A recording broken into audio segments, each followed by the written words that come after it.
नमस्कार शेतकरी मित्रांनो, काश्मीरात सध्या रेड अलर्ट हवामान खात्याकडून सांगण्यात आलेला आहे। महाराष्ट्र राज्यात हवामानाची स्थिती काय असेल याबाबत अगदी थोडक्यात या व्हिडिओच्या माध्यमातून आपण पाहण्याचा प्रयत्न करणार आहोत। मित्रांनो, हे फोटो आहेत काश्मीरच्या कुरेस व्हॅलीमधील। हिमवृष्टीमुळे इथला परिसर सध्या मस्त दिसत आहे, परंतु हवामान खात्याने या ठिकाणी हिमवृष्टी व अतिवृष्टीचा इशारा दिलेला आहे। वेस्टर्न डिस्टर्बन्स म्हणजेच पश्चिमी प्रकोप यामुळे उत्तर भारतात पश्चिमेकडून येणाऱ्या वादळाच्या प्रभावामुळे पुढील काही दिवस हिमालयाच्या परिसरात विविध ठिकाणी पाऊस पडण्याचा इशारा देखील हवामान खात्याने दिलेला आहे। अति बर्फवृष्टीचा परिणाम श्रीनगर व लेहला जोडणारा महामार्गावर देखील झालेला आहे। सोमवार दिनांक 19 फेब्रुवारी 2024 साठी हवामान खात्याने जम्मू काश्मीर आणि लडाख या हिमालयाच्या काही भागामध्ये रेड अलर्ट जारी करण्यात आलेला आहे। या ठिकाणी हिमवृष्टीसह गारपीट व अतिवृष्टी होण्याची शक्यता देखील हवामान विभागाने दिलेली आहे। त्याचप्रमाणे 19 फेब्रुवारी 2024 ला पंजाब, हरियाणा, चंदीगड, दिल्ली, उत्तराखंड, राजस्थान या राज्यामध्ये ऑरेंज अलर्ट जारी करण्यात आलेला आहे। या ठिकाणी पाऊस, वादळ व गारपीट होण्याची शक्यता सांगितली आहे।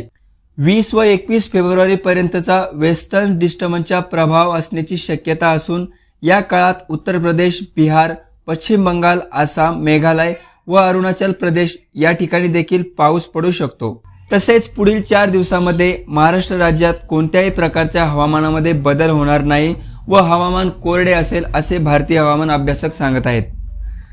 परंतु असं असलं तरी उत्तर भारतात बर्फवृष्टीचे प्रमाण वाढले तर त्याचा परिणाम महाराष्ट्राच्या तापमानात होऊ शकतो अशी माहिती देखील काही अभ्यासकांनी सांगितलेली आहे। महाराष्ट्रासह दक्षिण भारतामध्ये सध्या दिवसाच्या तापमानामध्ये बदल होत असून तापमान वाढत आहे। 17 फेब्रुवारीला सोलापूर जिल्ह्याचे तापमान सर्वाधिक म्हणजे 37.4 कमाल सेल्सिअस तापमानाची नोंद झाली होती। तसेच नाशिकमध्ये किमान तापमान 15.7 इतकं नोंदवलं गेलं होतं। तर मित्रांनो, सध्या तरी पुढील 4 दिवसांमध्ये महाराष्ट्र राज्याचे हवामान कोरडे असण्याची शक्यता हवामान अभ्यासक सांगतायत। परंतु काश्मीर खोऱ्यामध्ये जे काही बर्फवृष्टी वगैरे होत आहे त्याचा परिणाम हा महाराष्ट्राच्या तापमानामध्ये होऊ शकतो असे देखील काही हवामान अभ्यासक आपलं मत व्यक्त करत आहेत। तर शेतकरी मित्रांनो, अगदी थोडक्यात हवामान अभ्यासकांनी दिलेला हवामानाबाबतचा अंदाजा आपण आजच्या व्हिडिओच्या माध्यमातून पाहिला आहे। तर या ठिकाणी आपल्याला सरकारी योजनेसह उपयुक्त असे अपडेट नेहमीच मिळत असतात, त्यामुळे आपल्या या चॅनलला सबस्क्राईब करायला विसरू नका। पुन्हा भेटूया एका नवीन व्हिडिओमध्ये एका नवीन माहितीसह। तोपर्यंत धन्यवाद।